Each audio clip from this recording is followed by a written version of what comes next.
سرخ کپڑا پہننا مردوں کے لیے منع ہے، لیکن اگر صرف لکیریں ہیں اس کا کوئی حرج نہیں۔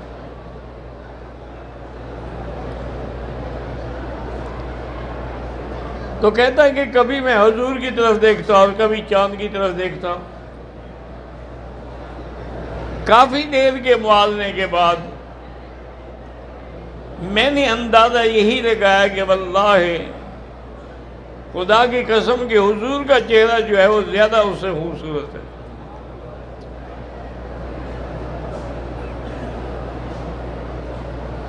اسی طرح حضرت ابی ہریرہ رضی اللہ تعالیٰ عنہ فرماتے ہیں کہ میں نے جب حضور کے چہرے پہ نظر ڈالی کأن القمر یجری فی وجہہ، گویا کہ ان کے چہرے پہ چاند دوڑ رہا تھا۔ اور اسی طرح میرے آقا سرکار دو عالم جب ہجرت کر کے مدینہ منورہ تشریف لا رہے تھے تو مدینے کی چھوٹی چھوٹی بچیاں جو ہیں وہ بھی اکٹھے ہو کر آپ کے انتظار کے لیے مقام ثنیہ پہ کھڑی ہوتی تھیں۔ اس کی دو وجوہات تھیں، ایک تو ویسے بچیوں کو پیار ہوتا ہے، دوسرا یہ تھا کہ وہ بچیاں بنو نجار کی تھیں اور حضور کی والدہ بھی بنو نجار کی تھی۔ ایک اس رشتے کا بھی اثر تھا۔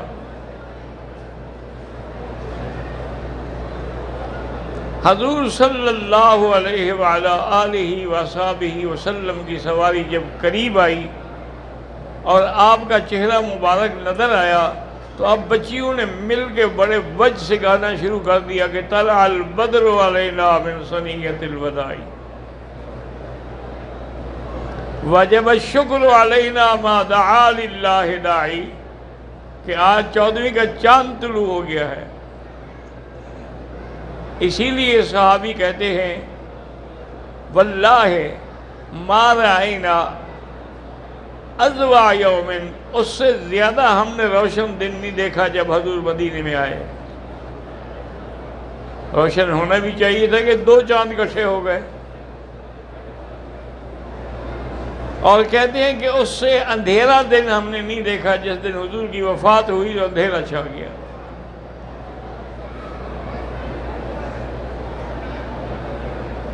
اب بچیاں جو ہے وہ بھی کہہ رہی ہیں بدر، بدر کا معنی ہوتا ہے چاند۔ انہوں نے اپنے عقل سے تشبیہ دی چونکہ چاند کی روشنی میٹھی ہوتی ہے، سورج کی روشنی جلانے والی ہوتی ہے، لیکن چاند روشنی تو سورج سے لیتا ہے۔ اسی لیے سیدہ عائشہ صدیقہ رضی اللہ تعالی عنہا فرماتی ہے کہ لنا شمس وللآفاق شمس، ایک ہمارا سورج ہے اور ایک آسمان پہ سورج ہے۔ شمسی احسن من شمس السمائی، میرا سورج جو ہے وہ آسمان کے سورج سے اچھا ہے۔ اور دلیل کیا دی کہ شمس الآفاق تطلع بعد فجر، وہ تو سورج صبح کو طلوع ہوتا ہے، شام ہوگی اندھیرا ہوگا سورج چھپ جائے گا، لیکن شمسی تطلع بعد العشاء، میرا سورج ہے وہ تو عشاء کے بعد بھی روشن ہے۔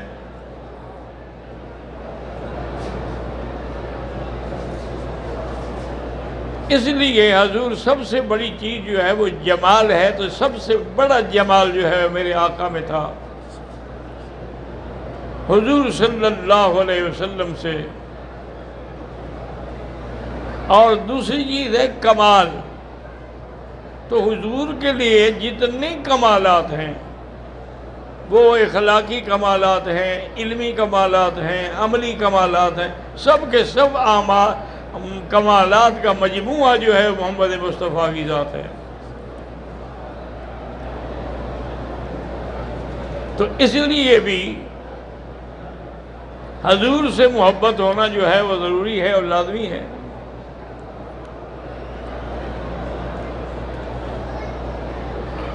ایک بی بی تھی ہند بنت عمر، وہ مدینہ منورہ سے احد کی طرف جا رہی تھی حضور کی محبت کی وجہ سے۔ اس کو راستے میں خبر ملی کہ تمہارا خامند شہید ہو گیا ہے۔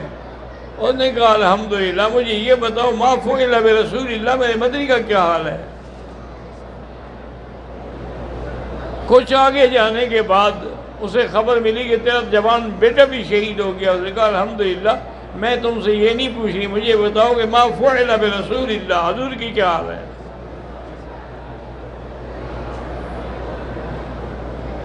اس کا خامند شہید ہو گیا، بیٹا شہید ہو گیا، بھائی شہید ہو گیا، لیکن وہ دیوانہ وار کہتی ہے ما فعل برسول اللہ۔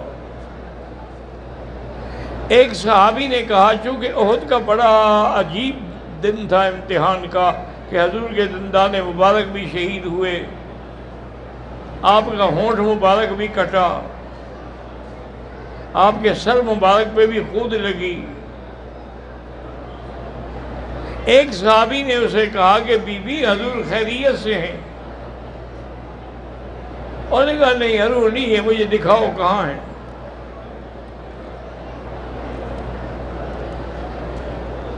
آخر چلتے چلتے وہ حضور کے پاس آئی، دیکھا تو کہا الحمدللہ۔ حضور نے فرمایا بی بی مجھے بڑا افسوس ہے کہ تیرا شوہر بھی اور بھائی بھی اور بیٹا بھی شہید ہو گئے۔ اور نے کہا یا رسول اللہ آپ سلامت ہیں، بعد کا کلھا جلد، آپ کے بعد کوئی مصیبت ہی نہیں ہے۔ جب آپ سلامت ہیں تو بس الحمدللہ، ہمیں اور کسی چیز کا غم نہیں ہے۔